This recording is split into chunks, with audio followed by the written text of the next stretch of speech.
Hey folks, PCoutcast here, and we are back with another visual novel called 6 Days of Snow. This is a kinetic novel, which means that there are no choices, there's no multiple endings or anything, it's strictly a story. So let's jump in. The first day.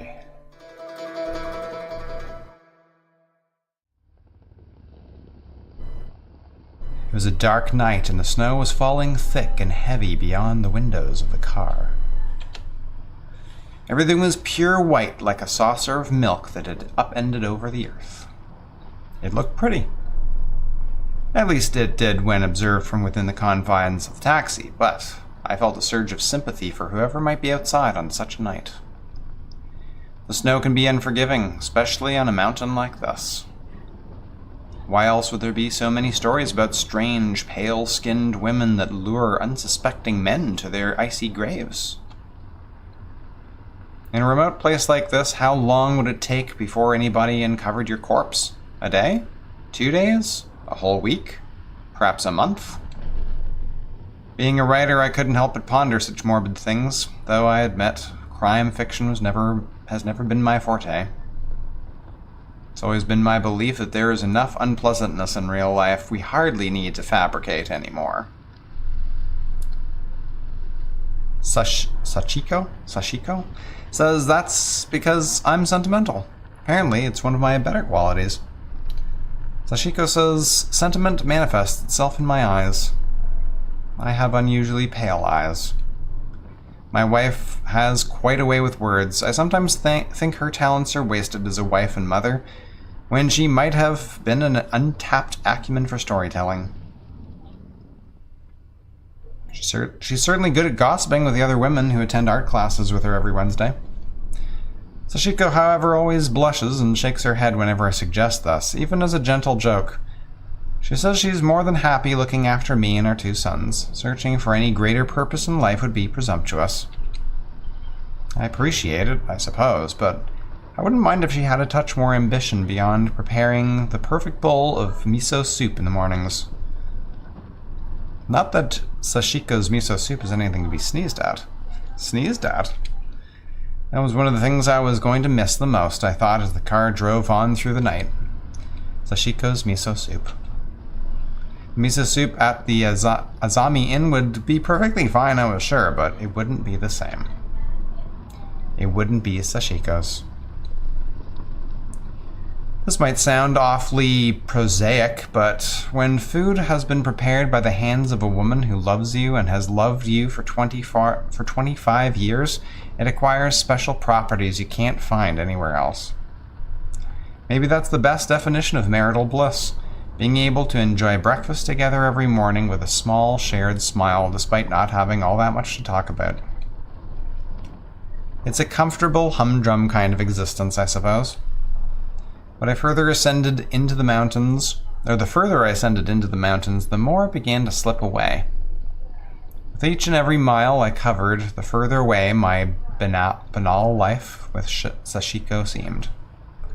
Soon the small details, the taste of her miso soup, the pseudo-religious watering of our much-loved bougainvilleas, and the pervading smell of soap began to slip away.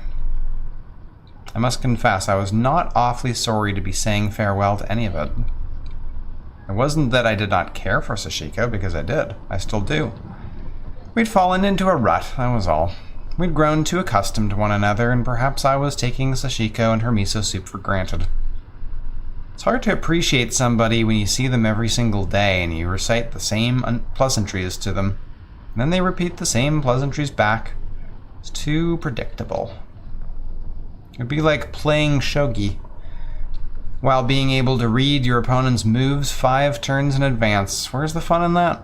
By the way, I apologize. I have very little idea how to pronounce Japanese words, so if I'm massacring any of these words, I deeply apologize. To put it another way, our daily routine had become far too familiar, to the extent that it was almost painful. I was trying to run away from Sachiko, I told myself. That wasn't it. I wasn't. I just needed a change of pace. I wanted to remind myself how much my wife meant to me. I wanted to remind myself why I loved her. I was journeying away from my wife so I could learn to miss her again, which would hopefully make our eventual reunion all the more sweet. After giving it some thought, I decided upon the perfect location wherein I could ruminate on my marriage. That would be the snow-capped mountains and Hakuba, more than half an hour away from human civilization. There would be no people at the Azamian to disturb my solitude, just the snow and the stars. That was fine by me. The young boy driving the taxicab hummed under his breath, a song I didn't know, and tapped his fingers against the wheel. "We're almost there," he said, and turned to me and smiled. The darkness obscured much of his face, but I could see the reassuring, gap-toothed grin. One of his front teeth was missing. I thought it rude to ask why, so I didn't comment, but I couldn't stop myself from fabricating stories. "How far is it now?" I asked him, hugging my trunk a little closer to my chest. Sashiko had helped me pack before my departure. I told her she needn't have bothered, but she insisted. Despite being such a quiet, retiring woman, Sashiko can be awfully insistent about the most mundane of things. "Not too far now," said the boy, though boy might be a touch demeaning, as he must have been in his early 20s. 3 or 4 minutes, maybe 5, accounting for traffic. That was probably supposed to be a joke. We hadn't passed a single car during the journey from the train station. I must admit, I was a bit relieved. The road was so poorly lit, any oncoming cars could have spelt disaster. "It's not like you need to get there in a hurry, is it?" asked the boy. "What are you doing up near Hakuba, if you don't mind me asking?" "Oh, I don't mind at all," I said politely.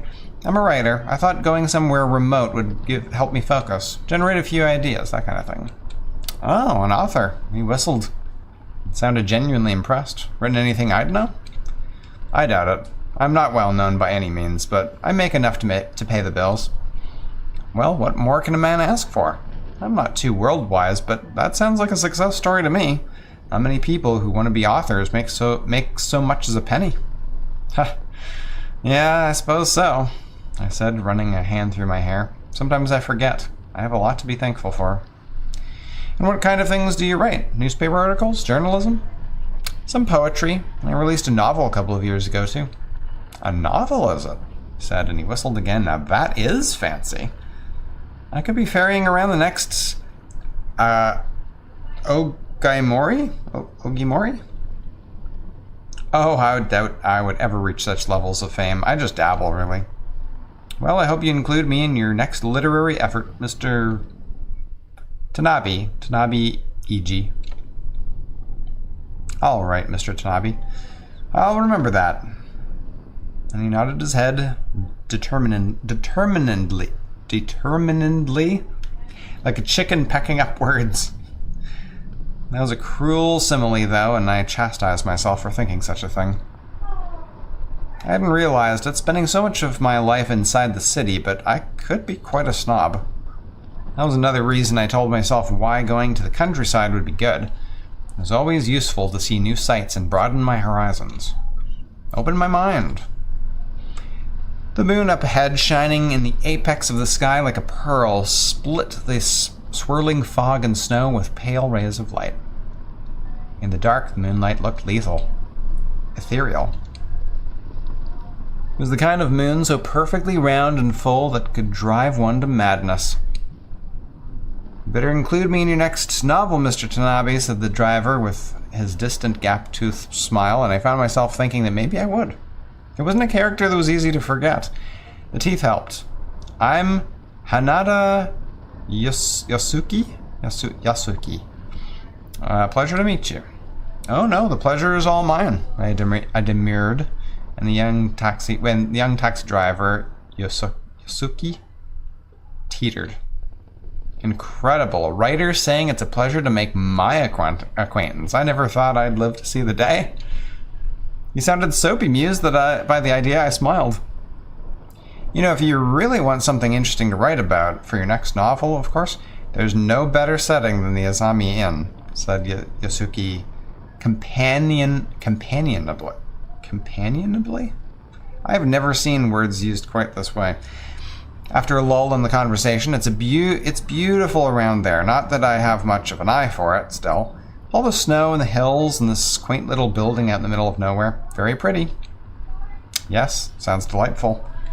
Lonely too, I think, but that should suit you down to the ground. A bit of peace and quiet helps stimulate the imagination, right? That is the general idea. All the noise in the big city can be a bit... Searched for the correct word, but couldn't find it.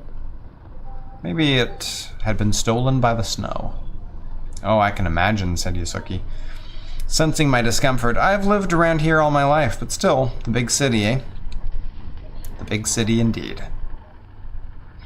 I love to go there once or twice just to look around, but I don't think I could ever settle somewhere like that. From what I have heard, there are too many buildings and far too many people. I like the peace and quiet, though even I'd get a bit antsy if I had to stay at the Azami Inn too long. I don't know how Miss Kakauchi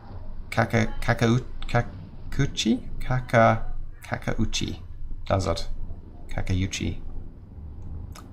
The proprietress? The one and the same, said Yusuke with a nod. She's been living up there for, gosh, I don't know how long. Maybe longer than I've been alive, because as long as there's been an Azami Inn, there's been a Miss Kakauchi. Kakauchi? I'm going to say Kakauchi. She used to run it with her husband, so maybe she wasn't too lonely before, but he's dead now. Died years ago.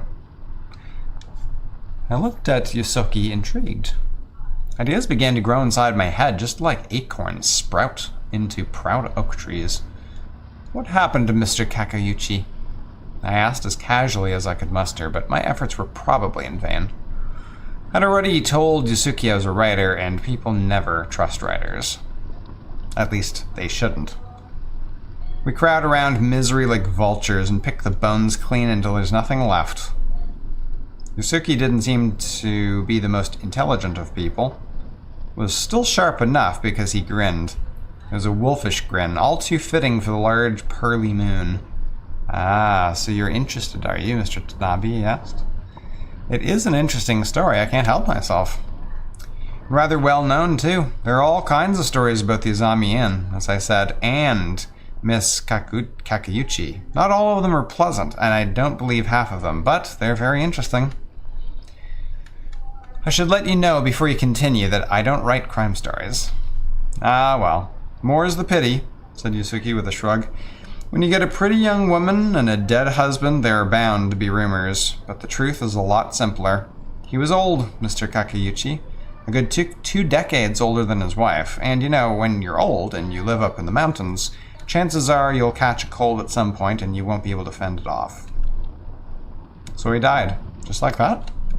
Just like that. Rather anticlimactic, all things considered, but people love talking. You can't stop them talking, even in a place like this, Yusuke smiled. I talk enough myself. My fiancée, Hatsumi, always berates me. She can't hate it that much, or she wouldn't have agreed to marry me. You have a fiancé? Congratulations. Yusuke thanked me, smiling sheepishly. Honestly, I feel a bit sorry for Miss Kakauchi. All things considered, she must be awfully lonely up there without a husband, and the residents of Higashikawa? Something like that. Aren't too keen on her either. Doesn't she have anybody else? She has a daughter, sweet little thing, Riku. Miss Kakauchi has always been very protective, and no wonder after what happened to her husband. Riku. I nodded my head. I would have to file this away for future reference. Doesn't she have any staff? Oh, she employs a few girls. My Hatsumi was one of them, but it's a small business. She doesn't get many customers, you see. I see, I said. I did see. I looked out the window and I could see the hills covered in snow with yet more snow falling, and I saw only too clearly. I couldn't imagine many people coming to the Azami Inn. Not even those who were passionate about skiing. There were places to stay that were closer to the main roads, where you didn't have to hire a taxi and wend your way through the mountains for over half an hour to reach your destination. Boy, here in Canada, half an hour won't get you anywhere. I would have to drive 3 hours to get to a half-decent ski resort, and that is probably a fraction of the size of these mountains. If Sachiko were here, I knew what she would say. None of this was very sensible. Still, as I wasn't a sensible man, but a sensitive one, this kind of location would, as Yusuke had said, suit me down to the ground.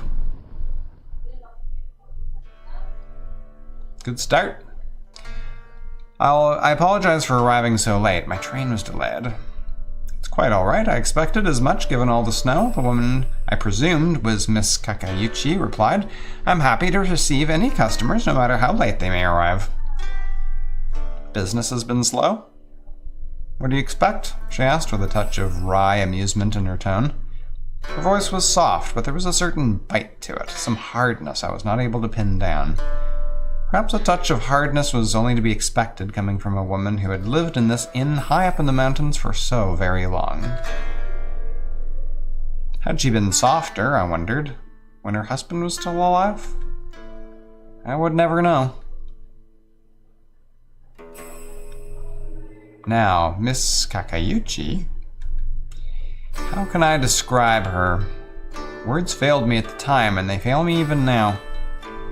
I suppose if I had to put a single word to it, she was beautiful.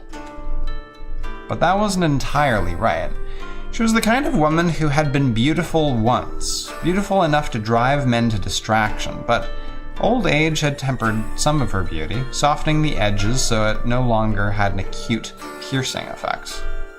It was a good thing, I think. Such beauty can be used as a weapon, like an arrow. But this was an arrow whose tip had been sanded smooth. Her hair was dark and glossy, cut into a neat bob, reminiscent of a kokishi doll. It was an unusual choice for an older woman. She must have been in her 40s, but that only served to heighten my interest in her. Really, in her 40s, she should still, if she was that beautiful, she should still be pretty decent.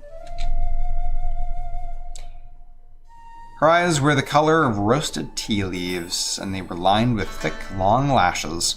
When she blinked, her lashes fluttered in a beguiling manner that cast shadows across her face. Can I, whoops, that is not what I wanted to do. Completely clicked right out. I wanted to, oops, no, back. Yeah, that's fine. I just wanted to see if I could have a screenshot without any writing on it, but I don't think I can.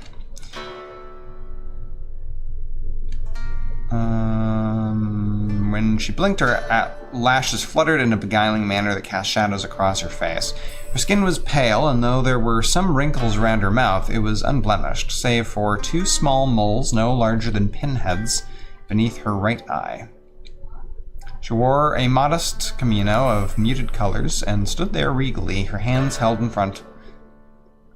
If looked at from afar, one could have been forgiven for thinking that she was 10 or 20 years younger than she really was. But time waits for no man. At any rate, Miss Kakayuchi didn't seem to be the kind of person who steeped herself in her own nostalgia. Eventually, everything about her, from her tone of voice to the way she stood, suggested she was far too sensible to bother with such nonsense. She wasn't sentimental. Something about her posture almost seemed to defy sentiment. She wasn't like me. I suppose we were quite a poor match.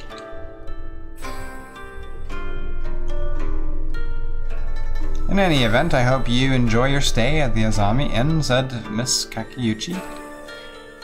It was a line she must have delivered many times, and she said it beautifully, like a skilled artisan might pluck a heart-rending melody from a koto. Koto?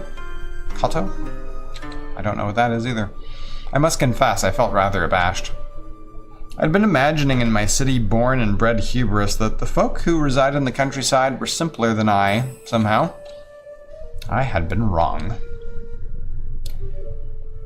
I am Kakayuchi Kayo, she said, by means of making my acquaintance, though there was a certain reticence in her tone. It's nice to meet you. Likewise, I said, bowing my head. My name is Tanabe Iji. Mr. Tanabe? Miss Kakeuchi repeated, with a small nod of her head. When she said my name, commonplace though it was, its properties seemed to change in some curious manner. European alchemists might have striven for years to turn base metals into gold, but Miss Kakeuchi had succeeded in a certain kind of thaumaturgy? I don't know how to pronounce that. Of her own. Well, if I need to introduce myself further, I've been running the Azami Inn for some 14 years, ever since the death of my husband. I'm sure Yosuke has told you about that already. He might have mentioned a thing or two, yes? You don't need to spare my feelings. I know what the people around here say. They enjoy their gossip. There's nothing much else to gossip about. I don't think Mr. Hanada meant anything by it. He was just making conversation. At my expense. Of my dignity, I don't doubt, said Miss Kakeuchi icily. Though Yosuke hadn't said anything incriminating, I found myself feeling guilty, as if I had conspired against her. Let us move on from the subject, she said, noticing my discomfort. It is unpleasant, particularly after such a long journey. Now, Miss Kakeuchi explained the general running of the inn to me, when meals were prepared, where the hot springs were, and who to speak to if I had a complaint, while I nodded dumbly, stunned into silence. So she said, once she'd finished a short business spiel, I trust this is satisfactory? That is more than satisfactory, thank you, I said, stuttering. Why was I stuttering? Being around Miss Kakeuchi, held under the steady gaze of her dark brown eyes, had the most incredible effect on me. I felt not like a grown man with 2 sons, but a naughty child being scolded by my father for playing too zealously about the Zelkova tree in our garden. Miss Kakeuchi was probably a few years younger than I, but she regarded me archly, like one who had seen far more than I could ever imagine. I know it might sound rather harsh, but I understood immediately why the residents of the nearby village didn't like her very much. She was not a likable woman. I shall get Riku to show you to your room. She may as well make herself useful, said Miss Kakeuchi.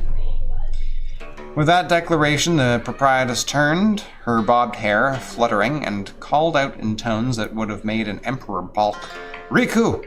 We have a customer. There was a shuffling of feet as Riku hastened to answer her mother's call. I picture her as skinny, uncomfortably so, with big eyes and lips pulled into a permanent frown, her head bent and her gait stumbling. But the Riku who answered Miss Kakeuchi's summons was rather different. My imagination had betrayed me yet again. She was rather young, that much was true. Still a teenager, I supposed. And she was slight, but not in an awkward manner. Her limbs were pale and slender, and she moved like a beautiful ballerina. Yes, you called, Mother? She looked just like Miss Kakeuchi did, or had done, I imagined, before old age had seen fit to sap away her youthful charms. Riku even had a beauty mark beneath her eye, though it was located under her left, not her right. Other than that, it was an almost perfect facsimile of her mother's, like she was some kind of copy. A homunculus child? I don't know what that word is either. Raised in a glass jar.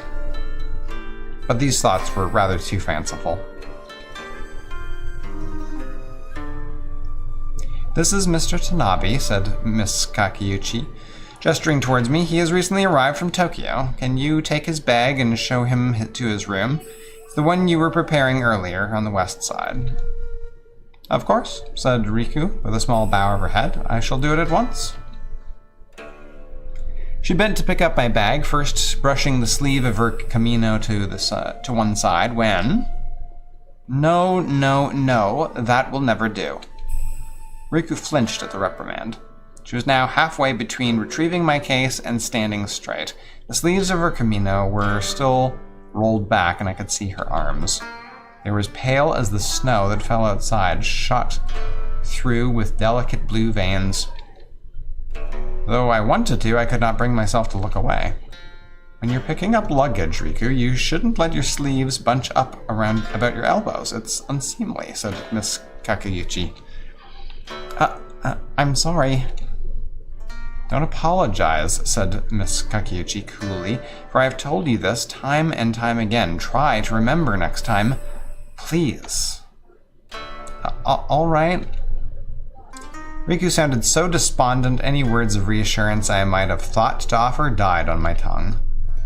I had already divined during this most perfunctory of greetings that her mother scolded her quite a lot. That's sad. Riku led me to my room in silence, my suitcase held in her arms. If the case was heavy for her, I did not know. She didn't slow down, and neither did she seem hampered by her burden. Her footsteps were slow and regular like that of clockwork. Hemmed in by her kimono, she could only take short, dainty steps. Right foot in front of the left, then the left in front of the right, then repeat. Tap, tap, tap. I followed along behind her like an attentive schoolboy. The wooden hallway was dimly lit, and I could hear the sound of the wind whistling outside. My footsteps made the floor creak ominously. I tried to think of things to say, but nothing sounded quite right. The weather's awful around here, isn't it? Would have been too pedestrian. You really do have beautiful eyes, would have been far too forthcoming. Is your mother always like that? Would have been too personal. Despite having many things I wanted to say, I could say nothing. I didn't know why, but I wanted to talk to this girl. Maybe it was pity, because of the way she had flinched when her mother had spoken to her, and really she must have been lonely. If Yusuke suspected Miss Kakayuchi of melancholia,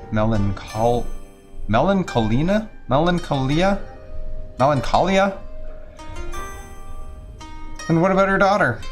Riku's hair fluttered behind her, inky black like a veil in the darkness.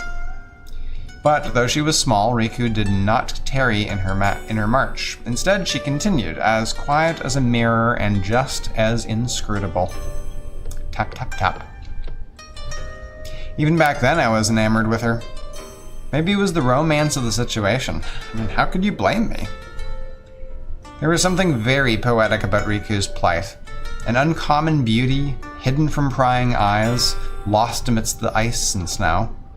Tap, tap, tap. After 20 seconds or so, though it seemed like longer, Riku's footsteps stopped. She halted by a nondescript wooden door, much like the others that lined the hallway. Your room, she said, by means of explanation, not that it needed explaining. I thanked her all the same and took my case from her outstretched hands. Our fingertips brushed for less than a second. If I had been a younger boy, Kenji's age perhaps, I fear I might have blushed. It's rather late, and we don't normally serve food at this time, said Riku, addressing the floor rather than my face, but I'm sure the cook would be more than happy to prepare something for you. Mother said you traveled a long way. It's all right, I replied, though it had been some 5 hours since I'd last eaten. I don't want to inconvenience you. But you're a guest, said Riku. This time she did lift her head.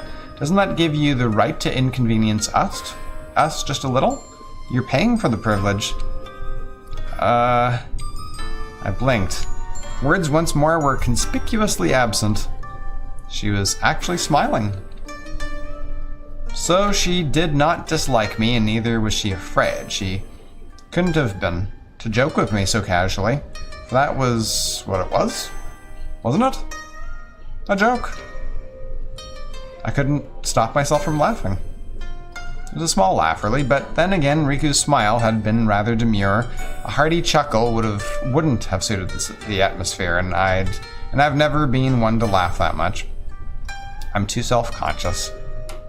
But Riku made me laugh all the same. Well, You might have a point, I said. I suppose I wouldn't mind some green tea. I need a bit of warming up. I know, said Riku with a nod of her head. It can be horribly cold around here. I hope my room has a kotatsu? Of course, we live in the mountains. It would be a sin not to have a kotatsu. I don't know what that is either. Our guests might catch their deaths of cold, she said, throwing her arms in the air for emphasis. I smiled. Well, I wouldn't want that. I don't intend to stay here that long. Though the mountains were picturesque, I did not fancy extending my trip. A most unfortunate side effect of death is that it tends to render people immobile, tied to one place for the rest of their, well, not lives. I don't blame you, said Riku seriously. I wouldn't stay here if I had the choice. Which I don't. A small sigh. Oh well. I shouldn't say things like that. Mother would be cross with me. She'd say it was bad for business. I think things are stacked against us already, but what do I know? You seem to be quite knowledgeable, in my humble opinion. Hee hee. Thank you, she said with a bow of her head. Her hair fluttered, caught in a sudden draught of icy air. I knew it was because of the wind, but seized by sentimentality, I couldn't help but imagine it was because she was so very full of life. Riku was livelier by far than she had been before. The sudden contrast between her demure, trampled lily persona and the new one I was witnessing, witty, funny, and unabashedly charming, caught me off guard. Could the caterpillar have emerged from its chrysalis in a scant 5 seconds? But no, such transformations do not take place so rapidly, not in the real world. I wondered, did Riku's newfound freeness have anything to do perhaps with the absence of her mother? Alright, I'll see about that green tea and perhaps a simple bowl of rice porridge. I think you should get something in your stomach. Do I look peaky? Riku pretended to ponder, one hand beneath her chin, perhaps a bit tired. Long train journeys do that, especially at my age. I wonder. I've never been on a train before, said Riku. There's something wistful about her tone. Her eyes were misty and far away. She was so transparent, her thoughts flickered across the surface of her mind like ripples in a pool. But then Riku shook her head and clapped her hands, and the illusion was over. Right. Green tea, rice porridge. Please feel free to make yourself at home and discover the delights of the Azami Inn. Thank you for your hospitality, I said, bowing my head. I intend to. Oh, and it's perfectly fine if you want to use the kotatsu, but make sure the fire in the brazier has burnt down before you sleep. We wouldn't want you to start a fire. No, I said with a shake of my hand. We wouldn't want that. Shake of my head. Not at all, Riku repeated. But I couldn't help but wonder.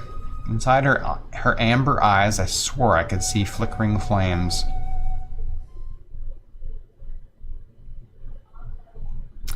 And that is where we will leave episode 1. Thank you very much for joining me. I hope you are as intrigued by the story as I am. We'll see how it continues next time. Thanks for joining me.